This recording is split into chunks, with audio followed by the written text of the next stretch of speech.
An 8-year-old girl's simple question silenced a crowded town hall and led Donald Trump to share a deeply personal story about faith, loss, and redemption. What happened next moved everyone to tears. The Harmony Community Center in Ohio buzzed softly with the sound of folding chairs scraping against the polished floor and murmured conversations. The space, usually reserved for Sunday potlucks and Bible studies, had taken on an unusual air that evening. At the front of the room stood Donald Trump, his unmistakable presence filling the modest hall. His orange-tinted complexion and signature hand gestures were familiar to everyone, but tonight he was uncharacteristically subdued, perhaps sensing the gravity of the event. The audience was a mix of families, retirees, and local residents curious to hear what he had to say. But among the crowd, there was one figure who seemed out of place, not because of her size, but because of her quiet intent. 8-year-old Lily, dressed in her best Sunday dress, clutched an old leather-bound Bible to her chest. It was a treasure passed down from her late grandmother, its pages worn and its gold lettering faded. Her mother, seated beside her, had whispered before they arrived, "You can ask him, but only if you're brave enough and truly mean it." Lily had nodded, her heart pounding in her chest. She had been rehearsing her question for weeks, scribbling it in her notebook during recess, and murmuring it to herself as she lay in bed at night. It wasn't a question born from childish curiosity, but one that weighed on her soul. As the evening progressed, Trump spoke about his usual topics: policies, achievements, and the future of America. The crowd occasionally clapped or nodded in agreement, but the energy was tepid compared to his usual rallies. Lily waited, her small hands gripping the edges of her Bible tighter with each passing minute. Finally, the floor opened for questions, and a line quickly formed with adults eagerly stepping forward to ask about local issues, national policies, and even a few compliments about his iconic red tie. Lily hesitated, her tiny frame shrinking further into her seat, but when her mother gave her a subtle nudge, she knew it was her moment. Her legs felt wobbly as she stood, her heart thundering so loudly she was certain the entire room could hear it. The line seemed endless, but as she inched forward, the room's chatter began to fade. People noticed her, the small girl with the oversized Bible clutched tightly to her chest. Whispers rippled through the crowd. When her turn came, Trump looked down at her, his expression momentarily softening. "And what's your question, young lady?" he asked, his voice surprisingly gentle. Lily swallowed hard, gripping her Bible so tightly her knuckles turned white. Then, with a voice that trembled but refused to break, she asked the question that had been echoing in her heart for months. "Mr. Trump, what does God mean to you?" The room fell into an immediate and complete silence. Eyes darted between the girl and Trump, the weight of her question pressing down on everyone like a tangible force. For a man known for his rapid-fire answers, Trump didn't respond right away. Instead, he looked at her, then at the Bible in her hands, and something in his demeanor shifted. Trump's silence was almost deafening. For a man who had built his career on quick comebacks and unwavering confidence, this pause felt unusual. He stared at Lily for a long moment, his usual bravado replaced by something softer, almost vulnerable. The Bible she clutched caught his eye again, and his lips parted. But no words came. Lily shifted slightly, her small frame looking even more fragile under the room's collective gaze. Her question had not been meant to challenge or provoke. It had been honest, born from a deep yearning to understand something larger than herself. And somehow, that sincerity was louder than any political debate or shouted slogan. The crowd remained hushed. Even the creaking of chairs or the muffled cough seemed to vanish, as though the very air was holding its breath. Trump finally raised his hand slightly, as if to steady himself, and leaned against the podium. "That's a big question," he began, his voice lower and steadier than usual. "And it's not one I've always had the answer to." The admission surprised many. Trump, known for his unshakable confidence, was admitting uncertainty. He looked back at Lily, and his expression shifted again, this time to something almost paternal. "When I was about your age," he continued, "I had a lot of questions about God, too. My parents would take me to church every Sunday. I remember sitting in those pews, staring at the stained glass windows, wondering if God was even listening to me." He paused again, this time glancing out at the audience as though gauging their reaction. His hand rested on the edge of the podium, fingers tapping lightly against the wood. "My father used to tell me," he went on, "that faith is like a ladder. You climb it one step at a time, and sometimes you're afraid you'll fall. But you keep climbing because there's something up there worth reaching for." At the time, I didn't understand what he meant. I thought it was just something he said to keep me quiet.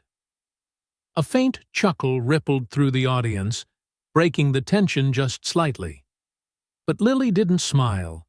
Her eyes remained fixed on him, waiting for the real answer.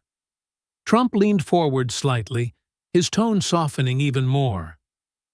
"But as I got older," he continued, "life threw a lot of challenges my way. I faced losses, failures, and moments where I wasn't sure if I could keep going. In those times, I didn't always feel like God was with me. Sometimes I was angry at him. Other times, I thought maybe he'd given up on me altogether." The room remained captivated. This was an unusual conversation. "But I'll tell you this," Trump said, his voice firming up slightly. "Even in my worst moments, when I thought I was alone, I realized that faith wasn't about always having the answers. It's about believing that even when you don't see the whole picture, there's a purpose." He glanced back at Lily, whose grip on the Bible had loosened slightly. Her wide eyes glistened under the fluorescent lights. "And God, to me," he said slowly, "is that purpose. He's the reminder that even when we fall, even when we fail, we're not done. He's the one who keeps telling us to climb the ladder, even when it feels like it's going to break." But before the weight of his words could fully sink in, Lily's eyes welled up with tears, and the crowd began murmuring softly, sensing that something extraordinary was unfolding. Lily's tears came quietly at first, a single drop sliding down her cheek as she clutched her grandmother's Bible tighter against her chest. But then, as Trump's words lingered in the air, her shoulders began to tremble. The crowd noticed, their whispers growing louder, yet no one dared interrupt the moment. Her mother leaned over instinctively, placing a comforting hand on her back. "It's okay, sweetheart," she whispered softly. But Lily shook her head. This wasn't sadness. It was something far deeper. Trump had spoken words she hadn't known she needed to hear, and in doing so, he had touched a part of her young heart she had long guarded. Trump seemed to notice her reaction and took a step away from the podium, his face uncharacteristically subdued. "What's your name?" he asked gently. "Lily," she stammered, her voice barely above a whisper. "That's a beautiful name," he said with a faint smile. "You know, Lily, sometimes the simplest questions are the hardest ones to answer, and sometimes those questions remind us of what really matters." Lily nodded, her tear-filled eyes never leaving his. "My grandma used to say that too," she said softly. "She said God is always listening, even when you don't hear him." Trump's expression flickered with something unspoken, a mix of admiration and understanding. He took a deep breath, turning his attention back to the crowd. You know, this little girl just asked a question that most adults are too afraid to ask. What does God mean to us? It's not an easy question, because it makes us look inward. It makes us face our fears, our doubts, and our flaws. The room was utterly still, the weight of his words pressing down on everyone. For a moment, it felt as though Lily wasn't just a little girl with a Bible. She was a symbol of something much bigger. Her courage had shifted the tone of the entire evening, transforming it from a routine town hall into a deeply personal reflection on faith and humanity. Trump continued, his voice steady but softer than before. We live in a world where we're always looking for answers outside of ourselves. We think power, success, or money will fill the gaps, but they don't. The real answers are the ones that make us uncomfortable, the ones that make us ask, what do I stand for? What do I believe in? And who am I when no one else is looking? He paused, his gaze returning to Lily. Thank you for reminding me of that, Lily. You're wiser than most adults I know. The crowd erupted into soft applause, but Lily didn't seem to notice. Her tears had stopped, replaced by a look of quiet pride. She wiped her cheeks with the sleeve of her dress and looked up at her mother, who smiled back at her with glistening eyes of her own. As the applause subsided, Trump's tone shifted once more, hinting that this conversation was far from over, and that the room was about to be drawn even deeper into an unexpected dialogue. The audience sensed that something meaningful was unfolding, and an anticipatory hush fell over the hall. You know, Trump began thoughtfully, tonight wasn't supposed to be about faith or personal struggles. It was supposed to be about policies, about the economy, about all the usual topics you hear from politicians. But sometimes, moments like this remind us that there's more connecting us than just politics. He glanced around the room, his eyes meeting those of various audience members. Lily's question made me reflect on something I've been reluctant to share, something personal. The crowd leaned in, intrigued by this uncharacteristic openness. I want to tell you about a time when I faced one of the greatest challenges of my life. He hesitated briefly, gathering his thoughts. Years ago, when I was building my business, I encountered a setback that nearly cost me everything. A major deal fell through, investors pulled out, and I found myself on the brink of bankruptcy. It felt like the world was collapsing around me, and I couldn't see a way forward. The crowd listened intently, many surprised by this candid admission. Trump was known for his success and confidence, but rarely did he speak of his failures. I remember one night, sitting alone in my office, he continued, the city lights shining outside, but I felt engulfed in darkness. I questioned everything, my decisions, my abilities, even my worth. And in that moment of despair, I did something I hadn't done in a long time. I prayed. A subtle ripple went through the audience. I asked for guidance, for strength to face whatever was coming next. It wasn't an immediate solution. No miracle happened overnight. But what did happen was a shift within me. I found a sense of peace, a resolve to keep pushing forward, even when the odds were stacked against me. Trump's eyes met Lily's once more. Faith isn't just about religion or attending church on Sundays. It's about believing in something greater than ourselves, a force that gives us hope when we need it most. For me, that faith became a foundation I could rely on. He turned his attention back to the crowd. Lily's question reminded me that no matter how successful or strong we appear on the outside, we all have vulnerabilities, doubts, and fears. A man in the front row raised his hand tentatively. Mr. Trump, he began, how do we hold on to that faith when everything around us seems so uncertain? Trump considered the question carefully. It's not easy, he admitted. Life is full of challenges that test our resolve, but I've found that surrounding yourself with people who support you makes a significant difference. Family, friends, mentors, they can provide the strength we sometimes lack on our own. And sometimes it's about taking things one day at a time, finding small victories in everyday moments. A woman near the back stood up. "What advice would you give to someone who's lost faith altogether?" she asked, her voice tinged with vulnerability. He looked at her kindly. "I've been there," he said gently. "There were times when I felt disconnected, adrift. My advice is to start by acknowledging those feelings rather than suppressing them. Seek out conversations with others, just like we're doing tonight. Sometimes, hearing different perspectives can reignite that spark within us." The atmosphere in the room had transformed completely.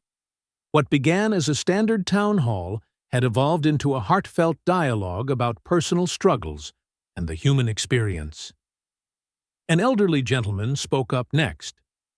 "Mr. Trump, do you believe that faith can heal the divides we see in our country today?" Trump took a moment before responding. "I believe faith has the power to bring people together," he said earnestly. "When we focus on our shared values and the common good, we can bridge gaps that seem insurmountable. It's about empathy, understanding, and a willingness to listen." He smiled wryly. "Politics can often do the opposite, highlight our differences and fuel division. But nights like tonight remind me that there's so much more that unites us." A soft murmur of agreement rippled through the audience. People exchanged glances, some nodding thoughtfully. Lily raised her hand once more, and Trump acknowledged her with a nod. "Yes, Lily?" "Do you think everyone can find faith if they look for it?" she asked innocently. He smiled warmly. "I believe so," he replied. "Faith isn't exclusive to any one person or group. It's available to all of us if we're open to it." She seemed satisfied with his answer, settling back into her seat. Trump surveyed the room, his expression contemplative. "I didn't anticipate this discussion tonight," he admitted, "but I'm grateful for it. It's moments like these that remind me why I wanted to serve this country in the first place." He took a step back from the podium, signaling a close to the formal Q&A. "Thank you all for your honesty and your questions. Let's carry this spirit of openness and understanding beyond these walls." The room erupted in applause, more heartfelt and sustained than before. People rose to their feet, the initial formality replaced by a sense of camaraderie. As the crowd began to disperse, many lingered, engaging in conversations sparked by the evening's unexpected turn. Strangers shared stories, offered words of encouragement, and connected in ways they hadn't anticipated. Lily and her mother prepared to leave, but before they could exit, an aide approached them. "Excuse me," he said politely. "Mr. Trump would like to speak with you both, if you have a moment." They exchanged a surprised glance before agreeing. They were led back toward the stage area where Trump was waiting. He greeted them with a warm smile. "I just wanted to thank you again, Lily," he said sincerely. "Your courage to ask that question made tonight truly special." She blushed slightly. "I didn't think it was that big of a deal," she admitted shyly. He chuckled softly. "Sometimes the smallest actions have the biggest impact." Her mother stepped forward. "I appreciate you taking the time to speak with her," she said. "It means a lot." Trump nodded. "It's important to encourage young people to speak up and ask the hard questions. They're the future, after all." He reached into his jacket pocket and pulled out a small pin bearing the American flag. "I'd like you to have this," he said, handing it to Lily. "A reminder to always hold on to your faith and your willingness to seek the truth." Her eyes widened as she accepted the pin. "Thank you," she said earnestly. They exchanged a few more pleasantries before parting ways. As Lily and her mother walked toward the exit, she looked up at her mother. "Tonight was amazing," she said softly. Her mother smiled, wrapping an arm around her shoulders. "Yes, it was. I'm so proud of you." Outside, the air was crisp, stars beginning to dot the evening sky. The events inside the Harmony Community Center seemed almost surreal, but the warmth lingered. Elsewhere, Trump watched as they left, a contemplative expression on his face. An aide approached cautiously. "Sir, your car is ready when you are." He nodded absently. "Thank you. I'll be out in a moment." He took one last look around the now emptying hall. The conversations, the unexpected turn the evening had taken, it all resonated deeply.